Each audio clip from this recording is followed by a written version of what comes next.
Hello வணக்கம் உறவுகளே. பலிகள் நிறைந்த மாதம் கார்த்திகை மாதம். இந்த மாதம் இம்முறை யாழ்ப்பாணத்தில் மிகச் சிறப்பாக மாவீரர் நாள் நடைபெற இருக்கின்றது. அதற்கான ஏற்பாடுகள் தான் இப்போ நடந்து கொண்டிருக்கின்றது. அதை பற்றி நாங்கள் இன்றைய பார்க்க போகிறோம். அதுக்கு முதல் எந்த சேனலை சப்ஸ்கிரைப் பண்ணாதவர்கள் சப்ஸ்கிரைப் பண்ணுங்க, பெல் பட்டனை கிளிக் பண்ணுங்க, கமெண்ட் பண்ணுங்க. வாங்க வீடியோக்கு போகலாம்.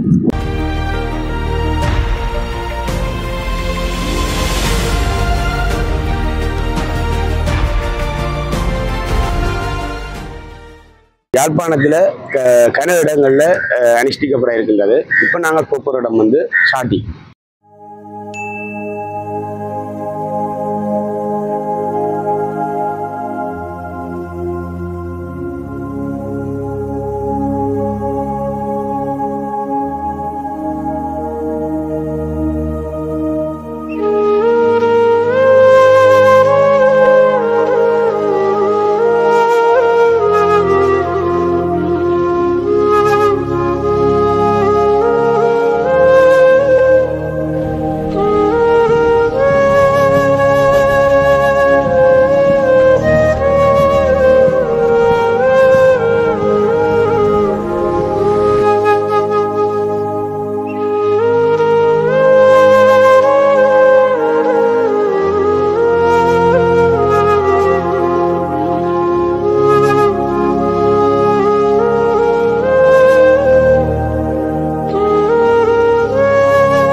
ரெண்டாயிரத்தி பதினேழுலேருந்து இந்த நிகழ்வை செய்து கொண்டு வரோம். தடையையும் நாங்கள் மீறி எங்களை தடை போட்டால் நாங்கள் தடையை மீறி செய்து கொண்டோம். தடையை நீக்கியும் செய்திருக்கின்றோம். அதுபோல் இந்த வளமையாக 21ஆம் தேதி நாங்கள் முதலாவது நினைவேந்தன் சுடர் ஏற்றி பெற்றோர்களை கொண்டு வந்து அனைத்து பெற்றோர்களும் நாங்கள் கூப்பிட்ட உடனே வருவார்கள். அவர்களை கொண்டு 3 மாவீரர்களை பெற்றோரை கொண்டு நாங்கள் இந்த நிகழ்வை ஆரம்பித்திருக்கின்றோம். அதே போல் பலரை போல ஒவ்வொரு நாளும் ஒவ்வொரு பெற்றோர்கள் வந்து விளக்கியிருக்கிறார்கள். எங்களுக்கு பல ஒத்துழைப்புகளை தந்து கொண்டு எங்களுக்கு மக்கள் நாங்கள் போய் என்ன கேட்டாலும் எங்களுக்கு எந்த ஒரு மறுப்பும் தெரிவிக்காமல் எங்களுக்குரிய பொருள்களை உள்ளத்துக்குரிய பொருள்களை இம்முறை பழமையாக கூடுதலாக தந்திருக்கிறார்கள். கேட்டு தந்திருக்கிறார்கள். நாங்கள் அதை வச்சு செய்து கொண்டிருக்கின்றோம். எங்களுக்கு புலம்பெயர்ந்த நாடுகளாலேயும் சில உதவிகள் எங்களுக்கு கிடைக்கின்றது. அதை வச்சு நாங்கள் அந்த நிதியை வச்சு நாங்கள் செய்து கொண்டிருக்கின்றோம். நாளை மறுதினம் பெற்றோர் கௌரவி விழா வேலனை மண்டபத்தில் ரோட்டுக்கறியோட இருக்கிற மண்டபத்தில் நாங்கள் அந்த மண்டபத்தில் தந்திருக்கிறார்கள்.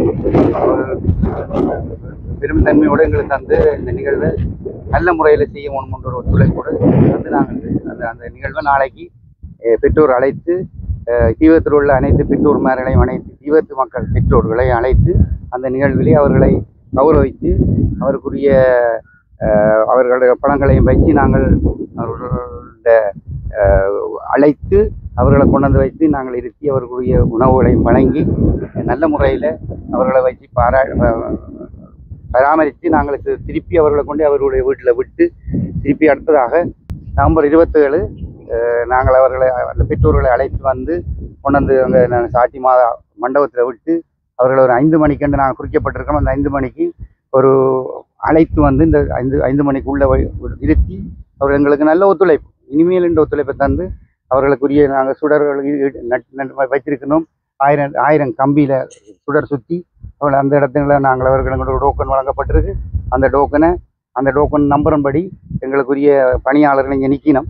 அவர்களோட போய் தொடர்பு கொண்டு அந்த குறிய இடங்களில் அவளை விட்டு நாங்கள் அந்த அந்த அந்த நேரத்துக்கு 6:05க்கு விளக்கேற்றுறதுக்கான ஒழுங்கு செய்து கொடுத்து கொண்டே இருக்கின்றோம். நாங்கள் இன்று வரையும் அதை செய்கிறதுக்கான ஒழுங்குகள் எங்களுக்கு மக்கள் நல்ல ஒத்துழைப்பு தருகிறார்கள்.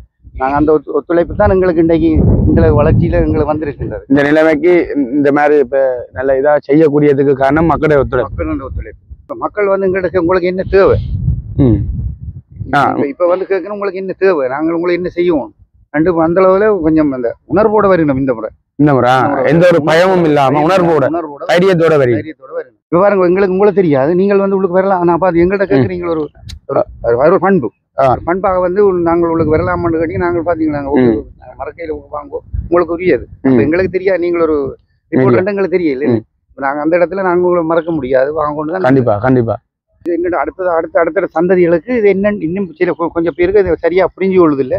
அடுத்தடுத்த சந்ததிகளுக்கு நாங்கள் இதை தெரியப்படுத்தி அடுத்தடுத்த சந்ததிகளை இதை மேற்கொண்டு செய்தாண்டு இருக்கணும். இப்படி எங்கட நோக்கம், செயற்பாட்டு குழுவின் நோக்கம் அதுதான்.